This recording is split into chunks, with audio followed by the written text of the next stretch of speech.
दोस्तों, ATM classes में आपका स्वागत है। आज मैं आप एस्पिरेंट्स के लिए एक बहुत ही महत्वपूर्ण वीडियो लेकर आया हूं।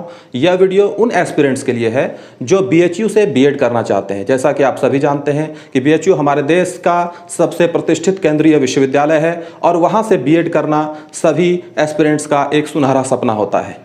मैं यह चाहता हूं कि आपकी इस यात्रा में आपको ज़बरदस्त सपोर्ट करूं और इस सपोर्ट के लिए मैंने जो ये वीडियो लाया है, उस वीडियो में मैंने प्रीवियस ईयर के क्वेश्चन का सॉल्यूशन आपके सामने रखने का प्रयास किया है। आपके सामने आज का जो प्रीवियस ईयर क्वेश्चन है वो बीएचयू बीएड एंट्रेंस एग्जाम 2019, इसमें जितने भी प्रश्न आए हैं उन प्रश्नों की क्या प्रकृति है और वो आपको कहाँ तक इसकी तैयारी आपको मदद करेगी, इस पर मैं आपको ये वीडियो देने जा रहा हूँ। और इसमें जो क्वेश्चंस आए हुए हैं उन्हीं क्वेश्चंस का मैं सॉल्यूशन करवाऊंगा और उसमें एक्सप्लेनेशन रहेगा। एक प्रश्न के साथ बहुत सारे तथ्यों को जोड़ने का प्रयास करूंगा और उसके साथ साथ मैं ये बताने का प्रयास करूंगा कि इस परीक्षा का पैटर्न क्या है, कौन से प्रश्न पूछे जाते हैं। इसके लिए इस वीडियो में मेरे साथ आप बने रहिए। आइए हम पहले प्रश्न पर डिस्कशन करते हैं। ये मित्रों, आज आपकी यात्रा में ये पहला कदम हम रखते हैं। बीएचयू बीएड एंट्रेंस एग्जाम 2019 का सॉल्यूशन आपके सामने है। उसका पहला प्रश्न आपके सामने है, गौतम बुद्ध ने सर्वाधिक वर्षावास कहाँ व्यतीत किया? ऑप्शंस हैं सारनाथ, श्रावस्ती, कुशीनगर, बोधगया। और यहीं पर के लिए क्षमा चाहता हूँ, हम आते हैं अपने टॉपिक पर।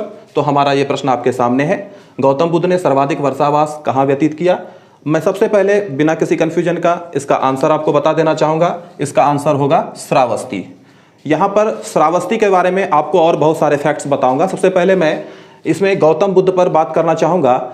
गौतम बुद्ध बौद्ध धर्म के संस्थापक थे। 6वीं शताब्दी ईसा पूर्व की बात है। ये 6th BC, ये वो समय है जब ब्राह्मण धर्म में जब बहुत सारे कर्मकांड आ गए तो भारत के उत्तर भारत के इलाके में लगभग 64 धार्मिक संप्रदायों ने धार्मिक आंदोलन शुरू किया। उन 64 धार्मिक संप्रदायों में से एक था बौद्ध धर्म और ये बौद्ध धर्म के ही संस्थापक थे महात्मा बुद्ध।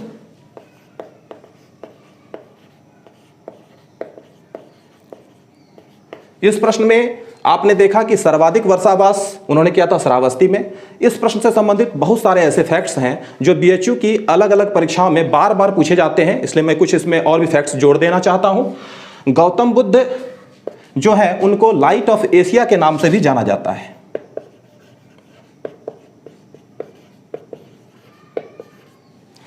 बौद्ध धर्म के संस्थापक महात्मा बुद्ध के जन्म के बारे में थोड़ी जानकारी। इनका जन्म 563 BC में हुआ था और इनकी मृत्यु 483 BC में हुआ था। महात्मा बुद्ध के जीवन से संबंधित महत्वपूर्ण स्थान जहां से उनके जीवन की यात्रा जुड़ी है उसे भी हम देख लेंगे। जैसे कि यहाँ पर सारनाथ है, श्रावस्ती है, कुशीनगर है, बोधगया है। तो सबसे पहले आते हैं हम यहाँ पर एक चार्ट बना लेते हैं। पहला स्थान है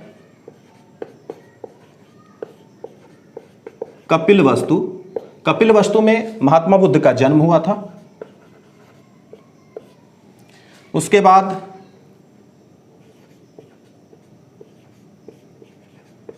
सारनाथ, जो कि यहां ऑप्शन में भी है, यह आंसर तो नहीं है लेकिन सारनाथ से भी जुड़ा हुआ एक फैक्ट है। इन्होंने यहां पर प्रथम उपदेश दिए थे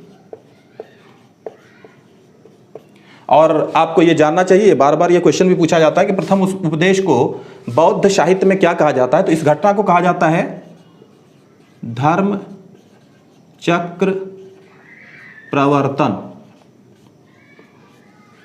उसके बाद यहां पर आप एक स्थान है श्रावस्ती, जो कि आपका आंसर भी है श्रावस्ती। यहां पर सर्वाधिक उपदेश महात्मा बुद्ध ने जो दिए थे वो श्रावस्ती में ही दिए थे।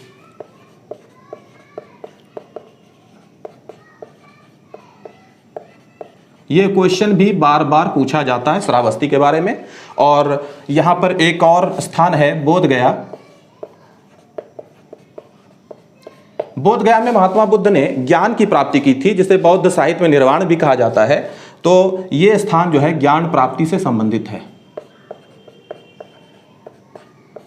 और लास्ट एक और महत्वपूर्ण स्थान आपके सामने मैं रख देता हूं, कुशीनगर। यहां पर महात्मा बुद्ध की मृत्यु अब यहाँ पर देखें, इसकी कुछ शब्दावलियों को हमेशा ध्यान रखना है। यहाँ जो ज्ञान प्राप्ति जो हुआ था उसको आप निर्वाण भी कहते हैं, और जो मृत्यु की घटना है उसे महापरिनिर्वाण कहा जाता है।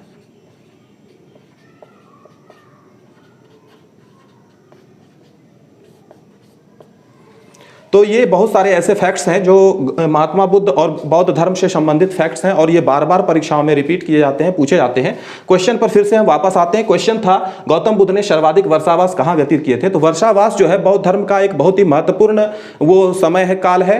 वर्षा का जब समय आता है तो जो बौद्ध भिक्षु होते हैं वो यात्रा करना बंद कर देते हैं और एक ही स्थान पर, किसी वर्षा निवास स्थान पर वो ठहर जाते हैं और अपना वो धार्मिक क्रियाकलाप करते हैं। तो महात्मा बुद्ध भी समय समय पर रुक जाया करते थे और वो वर्षा ऋतु को वहां पर काटते थे। महात्मा बुद्ध के जीवन काल में जो समकालीन शासक थे बिंबिसार, उन्होंने महात्मा बुद्ध के लिए बेलूवन नाम का एक वर्षा निवास स्थान बनवाया था, बेलूवन। यह भी बार बार पूछा जाता है और इसको बनवाया था बिंबिसार ने।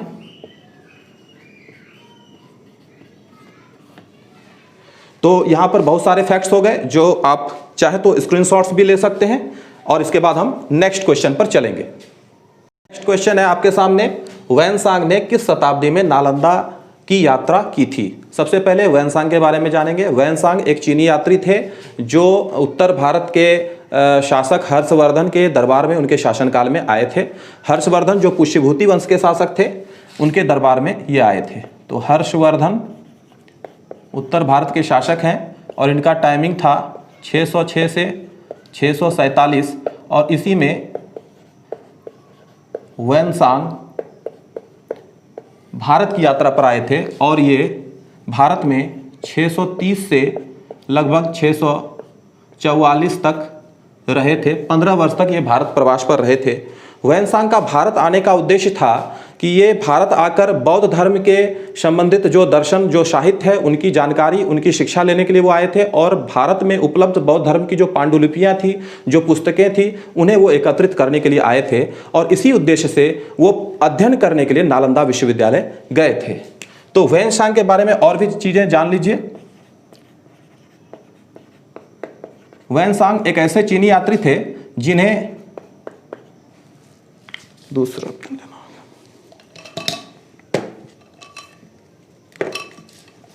यात्रियों का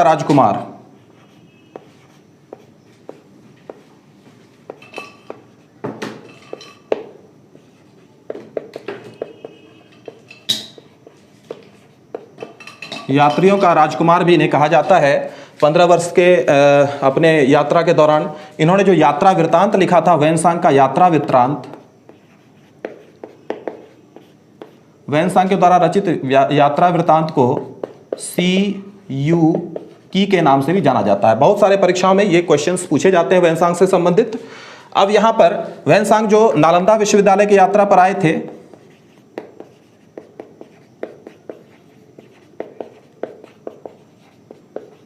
कभी कभी कुछ परीक्षाओं में पूछा जाता है कि उस समय नालंदा विश्वविद्यालय के कुलपति कौन थे, जिस समय की ये यात्रा पर आए थे, जिस समय ये अध्ययनरत थे। तो उस समय कुलपति थे शीलभद्र।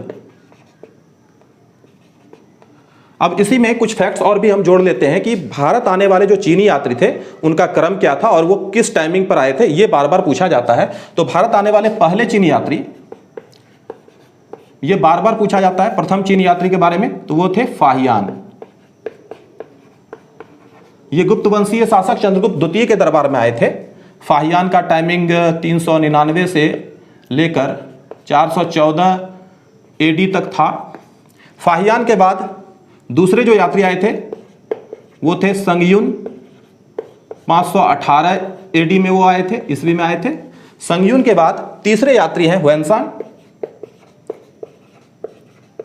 वैनसांग के बारे में आप उनका टाइमिंग जान चुके हैं, 630 से 644, 15 वर्षों तक वो भारत के प्रवास पर रहे थे। और अंतिम यात्री जो आए थे वो थे इत्सिंग। इत्सिंग भी वो 7वीं शताब्दी में ही आए थे। तो इस प्रश्न का आंसर है 7वीं शताब्दी।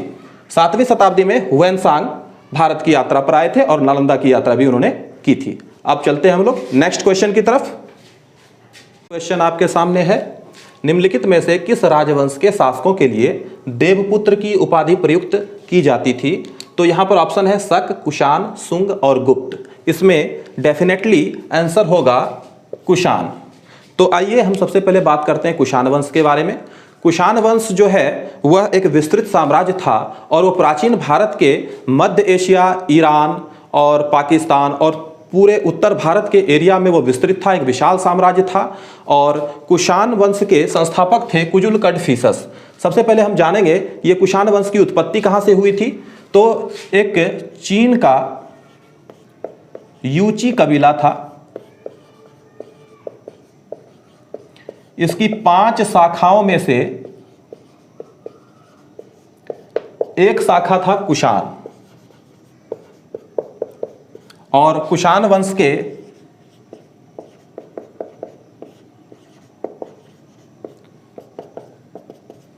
संस्थापक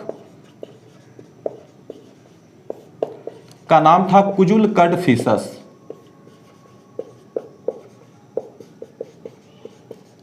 और कुषाण वंश के सबसे प्रतापी शासक थे कनिष्क।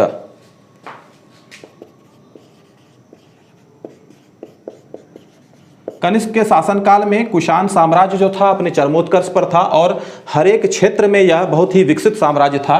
कनिष्क के शासनकाल में कुषाणों की जो राजधानी थी, 2 राजधानियां थी, एक पेशावर जिसे पुरुषपुर भी कहा जाता था, दूसरा मथुरा। कुषाणों के बारे में आप जान लें कि कनिष्क का जो शासनकाल था तो कनिष्क के दरबार में अश्वघोष नाम के महान बौद्ध विद्वान रहते थे और इन्हीं अश्वघोष ने बुद्ध चरित्र की रचना की थी। बहुत ही बार यह प्रश्न पूछा जाता है और बुद्ध चरित्र को बौद्ध धर्म का रामायण भी कहा जाता है। इसके अलावा इन्होंने सौंदरानंद, सारीपुत्र प्रकरण जैसे बहुत सारे ग्रंथ लिखे थे।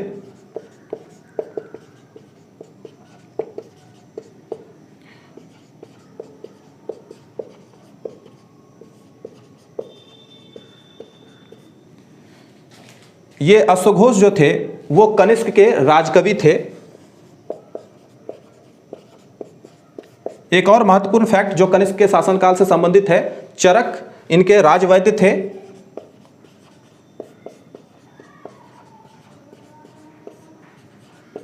और इन्होंने चरक संहिता नाम का एक आयुर्वेद पर आधारित ग्रंथ लिखा था।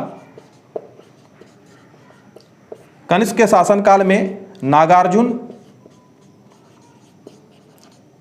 भी एक महान विद्वान इनके दरबार में थे। इसके साथ साथ एक और भी महत्वपूर्ण फैक्ट यहां पर जुड़ जाता है कि बौद्ध धर्म की जो चतुर्थ संगति का आयोजन हुआ था वो कनिष्क के शासनकाल में ही हुआ था। तो यहां से हम याद रखेंगे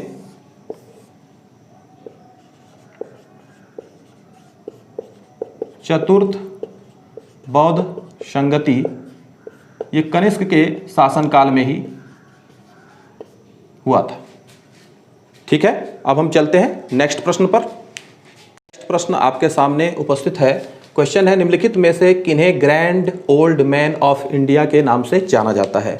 निश्चित रूप से इस प्रश्न का आंसर होगा दादा भाई नौरोजी। आइए हम थोड़ा सा दादा भाई नौरोजी के बारे में जो कुछ महत्वपूर्ण फैक्ट्स जो परीक्षाओं में आते हैं उसे देखते हैं। दादा भाई नौरोजी, इनका जन्म बंबई के पारसी परिवार में हुआ था और इनका जीवन काल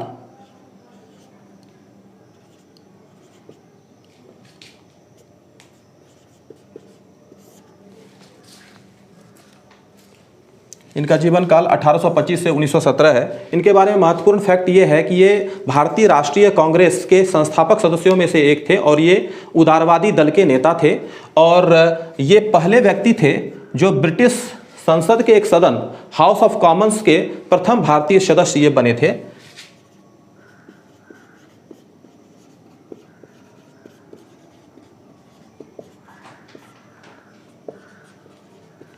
प्रथम भारतीय सदस्य। बहुत बार ये प्रश्न पूछा गया है बहुत सारी परीक्षाओं में और बीएचयू एंट्रेंस में भी पूछने के चांसेस हमेशा बने रहते हैं। दादा भाई नौरोजी भारतीय राष्ट्रीय कांग्रेस के अध्यक्ष पद पर 3 बार सुशोभित रहे, ये बात भी हम ध्यान रखेंगे। 1886, 1893 और 1906 ये 3 बार वो कांग्रेस के अध्यक्ष पद पर सुशोभित रहे। यहां पर यह बहुत बार क्वेश्चन पूछा जाता है कितने बार वो अध्यक्ष बने कांग्रेस के, तो 3 बार। और इसमें सबसे महत्वपूर्ण जो अधिवेशन था कांग्रेस का, यह था आपका कलकत्ता अधिवेशन 1906। कलकत्ता अधिवेशन 1906 में ही दादा भाई नौरोजी ने पहली बार कांग्रेस के मंच से स्वराज्य के लक्ष्य को घोषित किया था। यह प्रश्न बहुत बार पूछा गया है कि स्वराज्य शब्द का उल्लेख पहली बार कांग्रेस की तरफ से कब किया गया, किनके द्वारा किया गया, तो वो किया गया 1906 कलकत्ता अधिवेशन में दादा भाई नौरोजी के द्वारा। अब यहाँ पर दादा भाई नौरोजी से संबंधित एक और महत्वपूर्ण फैक्ट है, उन्होंने भारत के अंदर ब्रिटिश साम्राज्य की जो शोषक नीतियां थी उसका उन्होंने पर्दाफाश किया। खासकर आर्थिक क्षेत्र में उन्होंने यह सिद्ध किया कि भारत का जो धन है वो ब्रिटिशर्स के द्वारा भारत से बाहर ले जाया जा रहा है। और यह जो थ्योरी है, इस थ्योरी को ड्रेन ऑफ वेल्थ थ्योरी के नाम से जाना गया, जिसे धन का बहिर्गमन कहते हैं। यह भी दादा भाई नौरोजी ने प्रस्तुत किया था। तो यह फैक्ट भी बहुत ही इंपॉर्टेंट फैक्ट है जो बार बार पूछा जाता है। ड्रेन ऑफ वेल्थ याद रखेंगे दोस्तों।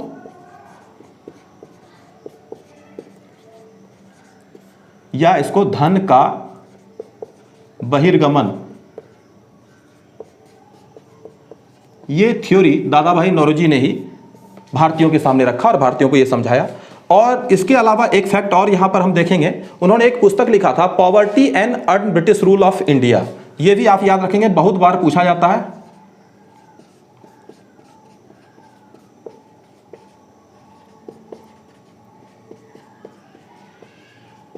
Un British rule in India, इसी पुस्तक में उन्होंने धन के बहिर्गमन का सिद्धांत प्रस्तुत किया। और इसी पुस्तक में वो पहले भारतीय थे दादा भाई नौरोजी जिन्होंने कि भारत के प्रति व्यक्ति आय को बतलाया था। तो ये भी बार बार फैक्ट्स ये पूछा जाता है।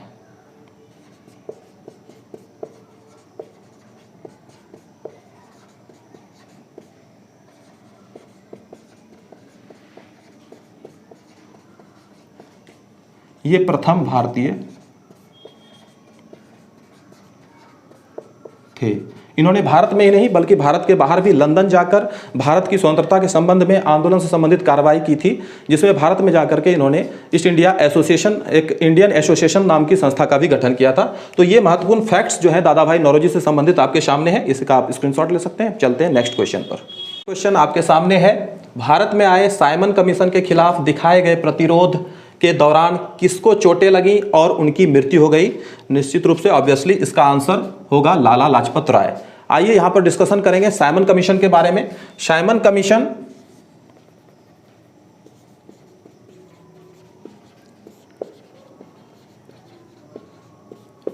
एक ऐसा आयोग था जिसे ब्रिटिश संसद द्वारा नियुक्त किया गया था, और यह नियुक्त किया गया था 1919 का जो अधिनियम था इसकी समीक्षा के लिए साइमन कमीशन को नियुक्त किया था। साइमन कमीशन के बारे में जो 2 डेट है याद रखेंगे। साइमन कमीशन की स्थापना 1927 में ही हो गई थी, लेकिन भारत आगमन का डेट अलग था। इसका भारत आगमन आप याद रखेंगे 1928 3 फरवरी को हुआ था। बंबई, सबसे पहले बंबई साइमन कमीशन पहुंचा 3 फरवरी को 1928 में। और चूंकि साइमन कमीशन जो था वह त्रुटिपूर्ण था, क्योंकि भारत के बारे में जो नियम और कानून बनाए जाने थे उसमें उस कमीशन में एक भी सदस्य नहीं थे। आप ध्यान देंगे इसकी संरचना पर। साइमन कमीशन जो ब्रिटिश संसद द्वारा बनाया गया, इसमें 7 सदस्य थे, और 7 के 7 सदस्य जो थे वो अंग्रेज थे, और 7 ब्रिटिश संसद के सदस्य थे। चूंकि इसमें सभी सदस्य अंग्रेज थे, इसलिए भारतीयों ने इसका जबरदस्त विरोध किया। साइमन वापस जाओ का नारा दिया, और इसका नाम पड़ा श्वेत कमीशन। साइमन कमीशन का विरोध भारत के विभिन्न शहरों में हुआ। साइमन कमीशन को काले झंडे दिखाए गए और साइमन वापस जाओ के नारे लगाए गए। और इसी दौरान अलग अलग नेताओं ने अलग अलग शहरों में विरोध किया, जिसमें लाहौर शहर में विरोध प्रदर्शन किया था लाला लाजपत राय ने, और इनको वहां पर लाला लाजपत राय को वहां पर लाठियां लगी थी। सैंडर्स नाम का एक पुलिस कप्तान था लाहौर का, जिसके लाठियों के प्रहार से इन्हें चोटें लगी और इनकी मृत्यु हो गई। बाद में भगत सिंह और उनके साथियों ने मिलकर सैंडर्स को 1929 में इनको गोली मारकर इनकी हत्या का बदला लिया था। तो इस प्रश्न का ये पूरा फैक्ट आपके सामने है, और निश्चित रूप से अगला वीडियो भी आपके सामने होगा। धन्यवाद मित्रों, आप थोड़ा सा प्रयास करें और मेरे साथ बने रहें। निश्चित रूप से आप काशी हिंदू विश्वविद्यालय के छात्र बनेंगे और वहां से बीएड करेंगे, ये मेरा वादा है।